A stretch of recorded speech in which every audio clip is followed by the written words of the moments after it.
Hello Internet, Zakir here coming at you with another Yu-Gi-Oh! Deck profile.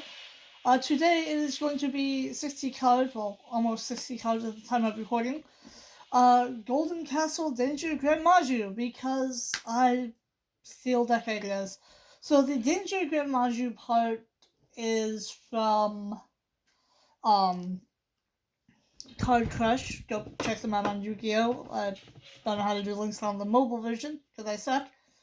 And the rest of it is just kind of, I like Castle of Stormberg because it helps put cards in the banish zone and kind of makes it so we have an extra line of defense. Because that's kind of what this deck is seeming to revolve around. I find it to be a very good, go second, let your opponent go ahead, do whatever they want. You know, give them one turn, be nice, give them a turn. Anyway, without further ado, I do know I'm missing some of the cards. I will name drop. I am working on getting those to complete the deck. But like I said, it is going to be a 60 card deck, so without further ado, let's start off with our Danger package. We play one Snaky Boy. We play one Jackalope, one Nessie. We're running Dogman only at 1. We play double Ogopogo, because sometimes you just want to get a danger in the graveyard, or another tech card that I play in here, because it's pretty good. I do apologize for the camera quality. We play triple Chupacabra, because who doesn't like Monster Reborn off of discards? We play the triple Mothman, just because it's another danger target, it's more draw power, and it does excellent things for the deck. I'm going to move these to the side for a moment. That's my room. We play the triple Bigfoot, because if we send him to the graveyard, then cool, we get to pop one of our opponent's monsters, and that's always fun. Triple Thunderbird, because we want that ability to pop our opponent's set cards without too much repercussion. Now for non-danger monsters, we play the now at 1 Triceratops for removal, just because getting the special him, remove something, and then go into other plays is always fun. We play the 2 Cyber Dragon, because we kind of want to see this card to make some, make a couple of fusion monster plays. Because there's some decks like Orcus that run machines, and we just need to like non-target remove those, and there's some decks that are still going to play with that extra monster zone, and we want to try and snipe those off the field as well. We play the triple, and this is what I like to call my banish package. I do not have the triple Gizmech Sky Slasher yet, but I play triple Gizmech, triple Dimension Shifter. You pitch this guy from your hand on your opponent's turn. They go to make their plays, and instead of getting things into the graveyard, they're forced to banish them, which just really just helps you out because it keeps their graveyard empty, so they can't really do anything if they're playing invoked. They can't just get an Alistar into or from the graveyard to make their plays and continue, because everything they play just gets straight banished, and that hurts a lot of decks. Anything that says has to be sent to graveyard to use is unusable. A lot of people just pass. I also play Shifter in like Thunder Dragon, stuff like that. So don't play if you're playing a Thunder Dragon player, because you're just gonna hurt yourself. We're playing the triple Grand Maju, because that's what the deck is. It's Grand Maju, Danger, Golden Castle. But the triple Grand Maju, because you do a lot of banishing. And finally, our final monster triple Eater of Millions because it gets even more stuff into the banish zone, and you can just, it's really good non-target banish removal. So your opponent summons their Bulbasaur, their Borolo, their big booty boss monster, and you don't know how to deal with it. Slap an Eater of Millions down on the field, swing into it. Eater of Millions cannot be Kaiju'd, which is really nice. Nice little tech there. So if you like find yourself getting Kaiju a lot, playing this deck, go into your Eater of Millions. Now I don't have a side deck for this just because it's 60 cards and you're kind of playing all of your outs to everything. Moving on to your spells and traps, we'll start with our one-offs. We have the 1 card Destruction because that just gets rid of your hand. So you use this for your Kaiju, your Danger plays, you discard 4 Kaiju, you get 4 effect. Draw 4 new cards, continue. The 1 Monster Reborn because bringing something back is just good, quality, nice, clean, fun. Upstart Goblin, we care about life, we'll have enough damage out by the time we're actually moving into battle phases and stuff with how much banishing this does. That the fact that we got our opponent up to like 9,000 life doesn't matter. We only have the 1 Golden Castle right now. I have ordered 2 more, so I'm waiting on those to come in the mail. So we'll be running triple Castle because we really want to see this card. We don't care about the middle effect where we can special summon Castle of Stormberg monsters. We do care about the ability to banish 10 because that strengthens our millions, and that strengthens our Gren maju because it's face down, which is fine. And our maju, we just, we're like, okay, cool, more power, thank you. We also care about if our opponent decides to swing at us, destroy their monster, they take damage instead. We play the triple Allure. If you notice, everything that wasn't Cyber Dragon and Prinkratops is dark. So that's +2 banish, that's +2 plus power to Grand Maju. We play the triple Pot of Desires. And again, even if like this gets ashed, we don't care. We're not concerned with the draw by the time we're playing this. The draw is a nice bonus, but this is literally bait out Ash Blossom.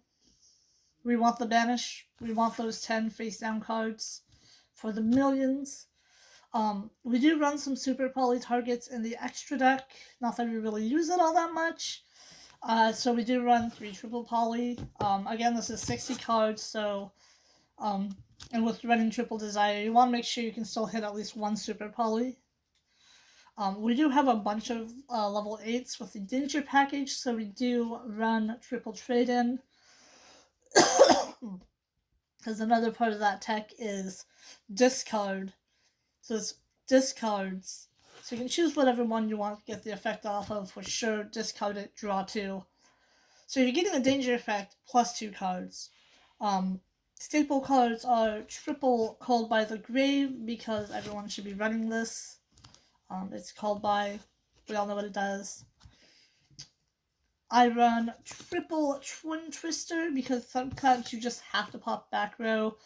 And one of my favorite plays with this, because again it says discard, so you're discarding this cost. So even if they were to negate this, you're still popping 1 back row if you do it right, or you're popping a monster, or you're getting a reborn, or you're getting value if you discard a Danger. What I like to do is, say your opponent has 3 back row set, I like to do a Twin Twister, pitch my Thunderbird, Thunderbird target 1, Twin Twister target the other 2, completely remove their back row that way, or, whatever. And Cosmic Cyclone, we don't care about our life points all that much. And this just puts another card in the banish zone. We can even use it to banish. As forced to choose opponents.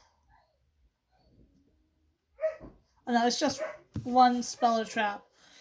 So you could literally, if you're feeling really cheeky and you want to, you could Cosmic Cyclone, paid 1,000, banish your Cosmic Cyclone you played. I don't think you should do that, but I mean, banish a Speller Trap. You have a dead Speller Trap on the field, or your opponent's just kind of being a cheeky little fart. You don't care about life points. You're just gonna go in, banish their stuff, not even care. Anyway, moving on to the extra deck. We play one number because we do play a lot of level 8s with the Danger package. For Xyz, I run one Lancelot because he's my favorite one to go into out of all of them, to be honest, because I like the ability to, while he has material, attack directly, and then choose a card on the field, get rid of it. So this plus like Dimension Shifter is just more banishing because, yeah, I can just swing into my opponent directly for 2k, and then if they have a monster on the field I can't normally beat over, or I don't want to either a million, so I don't want to deal with like Gren maju being stopped and having, you know, lower damage output, I'll get rid of that monster, just pop it, just boom, like instantly during the middle battle phase, we just pop it, we're good to go. If my opponent tries to do anything, I can just remove a material and say no. Hope Harbinger's okay. It's another level 8. I don't go into this one. It's more in here because if I need to, I can. It's decent for the gates, but it is kind of one of my chosen cards for removing for my Eater Millions. Number 68. Same thing. Decent effects, easy to make. Good stats, but again, kind of a Eater Millions fodder card. We are then running 2 copies of Dragestopelia. Dragesto's not bad. It's not my preferred. It's kind of there for, again, another Eater Millions target, but we can make it. Starving Venom. Starving Venom's really nice because he does not specify. I've been reading over him and stuff. He does not specify that I have to pick an opponent's monster to copy the effect of. It's just any monster on the field, you gain its attack. Its attack gets reduced by half, and then you gain its ability. So if I remember right, I will have to double check to make sure. But you use this, you target your Eater Millions on board. I can't really see him from here. Hold on. So you go into him, target your pre-existing Eater Millions. He gains whatever Eater Millions current attack is, and you now have that. Yeah, your Eater Millions is a little bit weaker. We don't care. We don't care what his boost is. You haven't gained your Eater Millions effects. You now have 2 monsters on board that turn that are just going to sit there and be able to banish. So that's 2 more banishes for the price of nothing. And that's kind of our small Super Poly Predaplant engine. Oh, hold on, we do have one more Super Poly target, and that's Mud Dragon. Everybody knows what he does. It's great for just kind of like spot removal. It's like, oh, you played a Dark Spellcaster? Well, I'll use my Dark Fiend and make a Mud Dragon because I don't want to deal with you playing Dark Magicians today. Moving on from that, we do play the Chimera Tech Fortress, I believe this one is. Yeah, Fortress, because it's 1 Cyber Dragon, 1 machine. And I can just slap those 2 together. It doesn't even care about using Poly or Super Poly to bring it out, so that saves me space. And then Mega Fleet for extra deck monster removal, because I believe it's just any extra. Yeah, it's this one and then 1 monster in the extra monster zone. So if you make a link or you try to bring a Pendulum monster back, and I don't want you doing that, I'll just Chimera attack you, because no, stop. No means no. Moving on to our link package, I play 1 Topologic Zero Boros. This is kind of another spicy tech banish card. I actually picked this tech up from Card Crush. I saw them playing it. I was like, that's actually pretty cool. So I decided to add it in here. I am playing the complete Nightmare package: 1 Unicorn, 1 Phoenix, 1 Cerberus. Cerberus can be changed out if you want to play something else. But I know Cerberus is just kind of there as like. So which one does he break? I know he breaks one of them. Oh, yeah. He's there for special summon monster removal, which in my opinion is like really good. If they have like a bowl load, a bowl sword, a bowl whatever. Whatever you don't want to deal with, you go like Cerberus. And then most of your deck is all special summons. So making Cerberus or Phoenix is like super easy. You go into one, and then you use it and one monster, you go into the other one after making your destruction play. And then you get your monster destruction play. And then if there's still things you need to do, you can always go into Unicorn to just pop more. And then, so that's always fun. Oh yeah, the other fun play with this one before I forget, with Boros is you go Boros. Oh, sorry. So you go into your Unicorn, or heck, you could, if you do it right, you can even just go into like Wee Witch and then one of your smaller nightmares. You go into like Unicorn +1 or Wee Witch and Nightmare. You go into Zoroboros.